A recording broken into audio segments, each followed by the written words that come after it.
Landing mechanics, okay? What are we talking about when we talk about landing mechanics? I want us to be thinking about how we make contact with the ground when we jump, when we're running. These little things are really important to us, especially if you've come from a long period of not doing a great deal. You know, you've had the last 10 years of sitting behind a desk, or you just haven't done a great deal of physical activity in a while.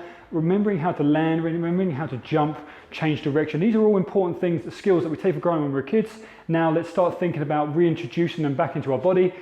It just takes a little bit of just repatterning, okay? So things I want you to think about, foot, okay? I want you to be thinking about landing on that midfoot to heel. So we're looking to absorb the force. So when we're landing, we don't want to be dead weight through the legs, okay? We don't want to be landing with our heels. We want to be trying to absorb the force. As we land, we're trying to absorb the force. Land somewhat like a cat, okay? I don't want us to land like a hippo, land like a cat. So using those hands, sitting down into it, exploding high, and I'm using my hands to catch myself. Now this is quite a broad topic, but I want you just to start to get you thinking about how you land, okay? So if I was to ask you to, before we start getting into box jumps or any kind of a big explosive movement, simply performing sets of jump landings, okay? So taking having your feet shoulder width apart, getting nice, getting into that quarter squat position, exploding as high as you can, land.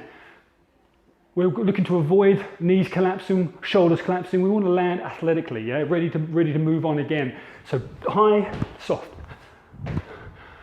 Set to 5, set to 10. Fantastic way of introducing plyometrics back into your body, building up that resiliency of your Achilles, of your knees, of your hips. Fantastic ways of just developing some work. And then we can go into single leg work, where we're actually exploding from 2, landing on 1, exploding on 2, landing on 1. But my mechanics, when you look at my feet, I'm looking at landing on the midfoot, and I'm trying to absorb the force with my heel, my hamstrings, and my glutes, okay? But I'm looking to absorb that force. So in a very short amount of time, I want you to think about when you're jumping, absorb the force, get in front of a mirror, and then watch how your body absorbs that force. Listen for it, okay? There's key things that you can start to think about immediately when it comes to your landing mechanics. And again, practice, practice, practice.